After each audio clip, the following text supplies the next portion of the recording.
Testing. I've got to make sure all of this is wired in. One day I'll get a new camera and we'll be good to go. But I'm joined by an illustrious coach, a coach that's got a very good reputation in the game. Mcguigan, welcome back. Thank you for having me on the channel. I know we've got Craig Richards here, but first of all, I'd like to say a massive congratulations to Caroline Dubois' performance on the weekend. A fighter. I really like her style. I see her developments, but you're a coach. Talk to us about young Caroline, or sweet Caroline. Not so sweet. No, I was impressed. I was happy with her victory. She was a little bit harsh on herself. She wants a 10 out of 10 performance every single time, and sometimes you're only going to get that when you're up against it, and when your competition is stiffer and they're coming to win. So I thought she did really well. I thought she boxed behind her jab well. She hurt the guard a few times, but could have gone through the gears a little bit. But we got 10 rounds, which is another amazing experience for her at 20. She just turned 23 in January, so it just shows you how much of a baby she is, and this is just the development. How have you found her development? Because obviously she's been with you from the beginning. One of them that you can say that is homegrown in the professional arena, because a lot of trainers get criticised for, oh, you've taken somebody else's diamond and polished it up and made it your own. But talk to us about Caroline and what it's been like to develop her so far. I think she's just got so much athletic potential. She's got a great ability to. I mean, the main ingredients of boxing is balance, vision, and obviously you got speed, power, and all that sort of stuff. But what I would be looking at is evasiveness is one of the main things, and she just evades those shots so well, and that's just an innate ability. You can teach. You can teach so much when it comes to technique, the jab, the backhand hooks, all of that sort of stuff, like rolling and sequencing things. But to be able to just to be able to read people, that's one of the things that we'll chat about Craig Richards, but he reads his opponents really, really well, and that's something that it's an innate ability. And if then you can brush up on how to generate power on that shot, and setting certain things up and sticking to game plans. But she's just got so much natural ability, and I think sky's the limit for her. I mean, we're really only scratching the surface of of where she's going. Where she's going, and she's destined for great things. One of the things that I will openly admit is my ignorance when it comes to mandatories, ordering fights. I spoke to Eddie Hearn the other day about, I wanted him to explain what happened with Rhiannon Dixon and then Beatrix Ferreira. I said, he admitted that, the fight was probably not the best for Rhiannon, so they took her another way. So instead of that, he said, the IBF ordered Beatrix Ferreira fight, but Caroline took the fight on Saturday, hence dropping her down the rankings. There's two sides to every story, and the truth. Talk to us, Shane. This boxing politics, isn't it? I mean, educate me, because no, Beatrix wasn't even in the rankings because she was ranked at 130 pounds, and then suddenly Eddie's out in Quebec. I think it was Quebec with Callum Smith, and she jumped into the mandatory position. And look, this is boxing, isn't it? So you understand. Look, the governing bodies, whatever a fight can generate, they make a commission off. So they're looking at it from a money perspective. But the two of them aren't really at that stage of their career where they're going to do what Katie Taylor and Amanda Serrano have done, where it's just bring in huge numbers for female boxing. I think the two of them will do it at one stage, but it would make more sense to do it for a vacant belt rather than we could do it for a unification or an undisputed at some stage. I genuinely believe it's going to happen this year or early next year. So I think it will happen because Caroline really wants that fight. It's just making sure that they both get paid the most amount of money, and the way they do that is by building up their profiles a little bit more. So, but Rhiannon obviously didn't want the fight. They put an offer out. They never actually put the offer on paper, even though we sent something across to them. So she's chose another route, and that's just that really, which you can't knock her for doing it, and she's going to fight for a world title, so fair dues to her. We're just with Caroline, we're working on her next fight and making sure that she gets the opportunities that she deserves. Final question on Caroline, and it's just to do with her personality trait. Caroline's got like this goal-getter spirit. I know she'll see people challenging for things. How do you like maintain that kind of like, okay, Caroline, we're going to walk this way. We can't just literally go and bolt and take out everybody. Caroline was calling out the big names with 3 fights in. She's really raring to go. How do you manage that as obviously a manager and a trainer? I think that's a great thing to have. You know, like you want to be vocal. You know, it's nice to play the humble approach, but it's very hard to sort of break through. Look at Ben Whittaker. He's just gone up, God knows how many followers. He's just got serious amounts of attention, and the reason he did that is because of the fact that he's willing to take risks and say these lavish things that sometimes are controversial, but it gets numbers and it draws attention. But if you actually speak to Ben Whittaker off camera, he's a lovely kid. Like, and a lot of people that don't know him will go to me, oh, what's that Ben Whittaker? He's just like such an arrogant kid. And I'm like, he's actually a really nice lad. It's just that's what he's doing, and he's building his brand. So Caroline's doing the same thing. She's calling out these names because there's no malice towards Katie Taylor or Chantel or any of these other people. It's business, and she believes that she's the best. Every fighter that turns professional should believe that they're the best fighter on the planet. Because what's the point in turning pro just to make up the numbers? Do you know what I mean? It's an individual sport, so she's got the right mentality.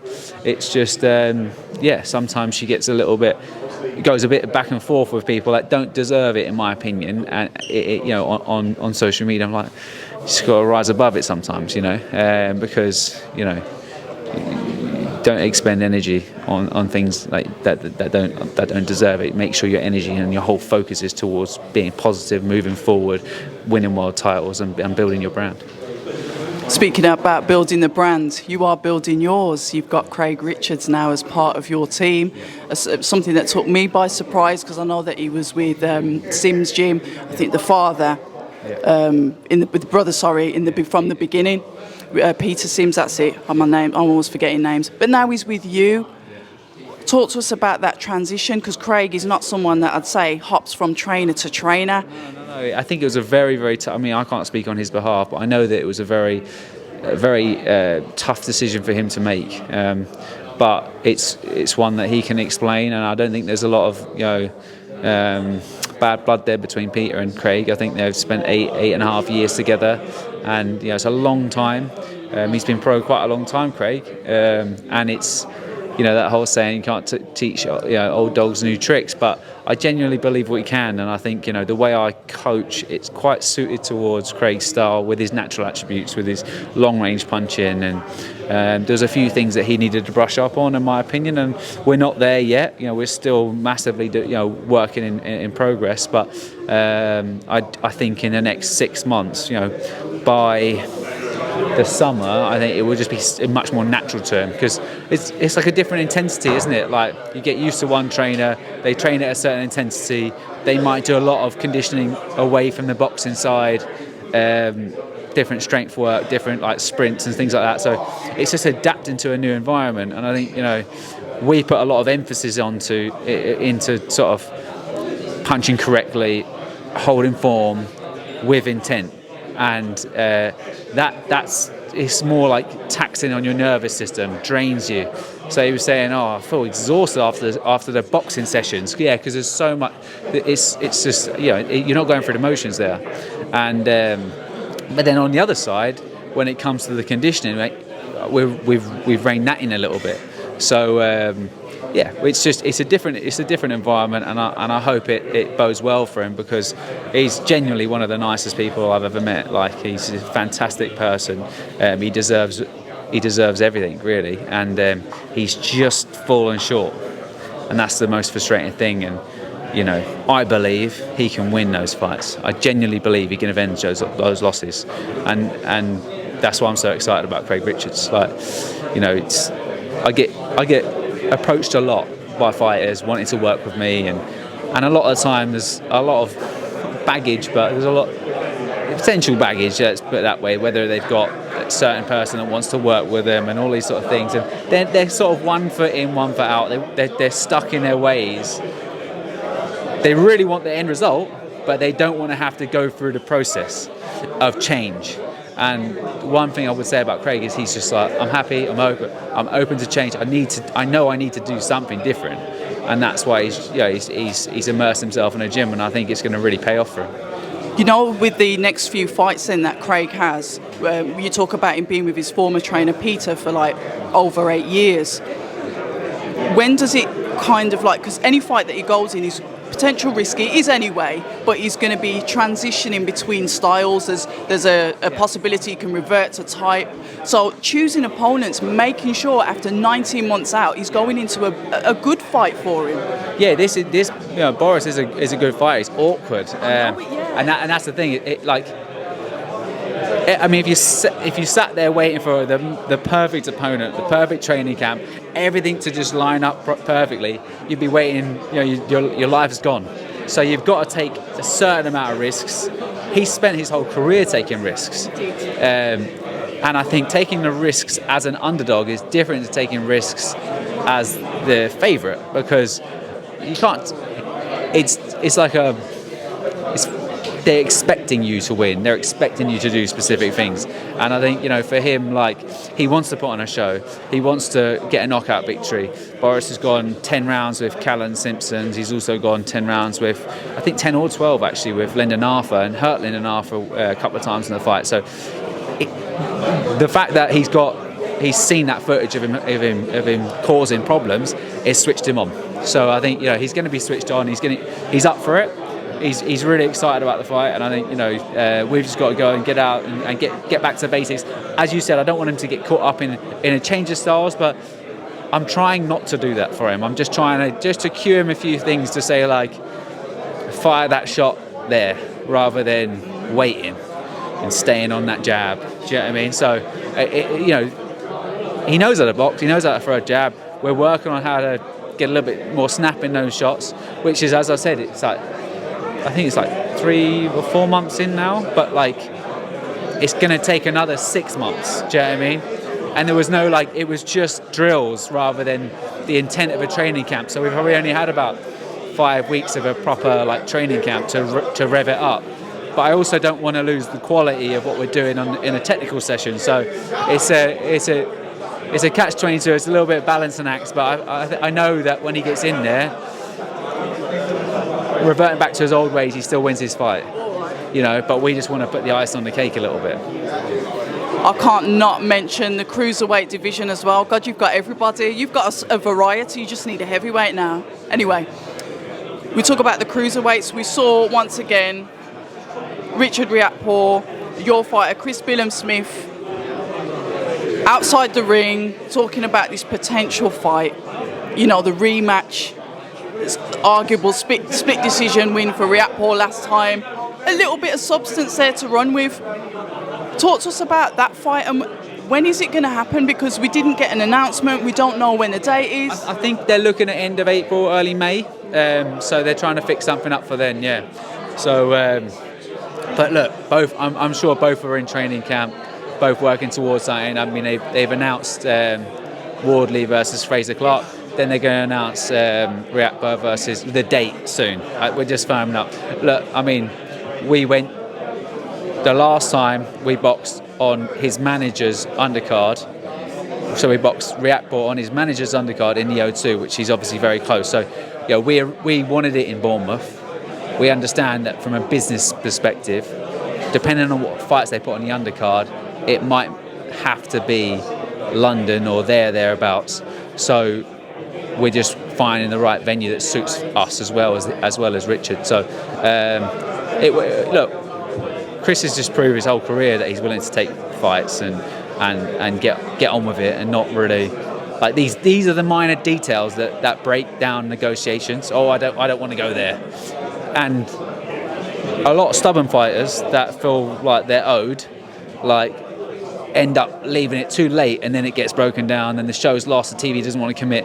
So we understand that that we're contracted to box for a boxer, so we're happy where we're at. We just have to make sure that it works for us, but we're not going to let it break down the fight, because Chris wants to avenge his loss, and as you said, it was a split decision loss. I genuinely believe the activity was more in Chris's favour. but the telling shots were more in Riakpor's favour. So, you could see an argument for both, basically. And I think that's what really spices it up. They've both improved. Chris believes he's improved more than Riakpor has improved, but that's once again is up to the debate, because I think Riakpor is looking very good, and Chris has not looked the best in his last performance, but the whole way through his training camp he looked great. So it's just one of them ones. And I think, but I know the most important thing is who's been willing, as we said about Craig, who is willing to step up and take risks, right? And calculated risks, yes, but risks, they have to be risks. And the stronger opposition has massively in Chris's favour of his last, say, 4 or 5 fights. Do you know what I mean? He's been in competitive fights. Richard might say, well, there's an argument because I have not made them competitive. But he knows deep down that he hasn't taken the risks, and he's waited, and he's comfortable, in his opinion, boxing Chris Billam-Smith for a world title, then boxing Jay Optaia, then boxing other people that have world titles, because he wants to win a world title, and he thinks Chris is his way of winning it. He thinks it's his way of winning it, and Chris knows that. But that's a negative attitude. He doesn't believe in himself, and I think that will be a telling factor in the fight. We love it. You know what? This is the thing, because you're very honest, and so am I. I want to touch on the Masterack fight. I spoke to Masterack, and he was he came to win, and his performance was solid. I had him up all the way through the fight until obviously, his ribs, you saw them protruding. He couldn't go any further. So I was sat there thinking, flipping heck, this next fight of Chris's is going to be very telling, because I had him losing that one until obviously the injury. I know, yeah. And Riakpor might have done a better job. Maybe not. Maybe not. But he might have done a better job. But Riakpor would not have beat Lawrence Coley. He would not have beat Lawrence Coley. They boxed 10 times. Lawrence beats him 10 times out of 10. That's the truth. I know he does. Because the way to beat Lawrence is intensity, right? And balls, right? And being able to take risks. And I don't think that Riakpor knows what he does right and knows what he doesn't do so well. Do you know what I mean? So he chose not to box Lawrence Coley. Do you know what I mean? Well, his brother, sorry to interrupt, but his brother Henry, him and I have a bit of to-in and fro-in online, because he tried to make a comment about you, and I said to him, and I said to Henry, I mean, it's all love, but I did say to him, look, Lawrence boxed the best when he was with you, but he was saying that he thinks Lawrence, it's his brother, but he was saying that he believes that Lawrence up there is stronger than Riakpor. Yeah. I think so too. Interesting. Listen. I know. Because I've been there and watched him from the beginning, and I'll never. So there you go. That's fine. And we're both wearing Adidas, but we're on opposite teams. But it's interesting that you should say that. Oh, rep it. Yeah. Carry on. Yeah, she's Adidas. So, no, look, I'm excited. I'm really excited about the fight. I think there's going to be enough spice with respect. And that's the most important thing, That's what I like about Richard. He's got respect. He believes in himself to a degree. I think it's going to be an exciting fight. What an interesting conversation. Would you have Lawrence Coley back if he was to come back and say, look, would you have him back? I don't necessarily think so. No. Only not because there's any bad blood. I just... I don't know, I just think circumstances change, do you know what I mean? And that's just, and every single time that Lawrence was in a gym, he was always like a step ahead of Chris. And whenever he came on board, because when Ted Bammy and Riakpor and Isaac Chamberlain left, right, when Isaac Chamberlain and Riakpor left Ted Bammy, they both asked me to do some work with him, because Chris Conger was in the gym. They wanted to come down and do some trials. And I knew that both of those fighters were at the same stage. Chris was actually probably behind both of those. Chris and Riakpor were like I don't know, maybe 4 fights into their career, 5 fights into their career. So they were very embryonic stages. Isaac was a little bit more advanced. And I said, look, I'm working with Chris, so it was going to be a conflict of interest. And then Lawrence came in, but Lawrence was a step ahead. So he was already British Commonwealth, I think, and then he had one fight, then we boxed for the European title. So that was great experience for Chris to be able to get good sparring. The path was already getting paved a little bit, do you know what I mean? And it worked out really, really well. But then when he left, Chris was just about to jump onto the world scene, and we were targeting Gulamarian. Then he had that legal manager obligations and stuff. And I said, look, if Lawrence beats David Light, which I think he will in 2 or 3 rounds, he'll be good to go on May the 25th or whatever it was. And I said, go and offer him the fight. It makes more sense. And they were like, really? Would you do that? And I said, like, 100%. So we spoke to a boxer. Then they put it forward. He thought that we were bluffing. He went on Sky Sports News and said, oh, you know, these guys calling out my name, da da da da. And then he sort of like put himself in it. And next thing you know, he's forced. Not forced. They offered him good money, but he's next thing you know, he's back in training camp for Chris Burns-Smith and lost his world title. So it made the right sense when it came to like a British fighter versus another British fighter in a football stadium. It was great. It was everything you wanted. But now that he's gone and Chris is already at that level, you just can't have him in the gym. If he moved up to heavyweight, then potentially we could have a discussion. But I think his heart's set on the cruiserweight still. Listen, this has been absolutely fantastic. Thank you so much for your time. All the best to all of you and all of you fighters. Until the next time. Yeah, next time. I'm always here. Love a chat. Thank you. What a brilliant conversation. If I say something, that was really enjoyable. Gosh. Sorry.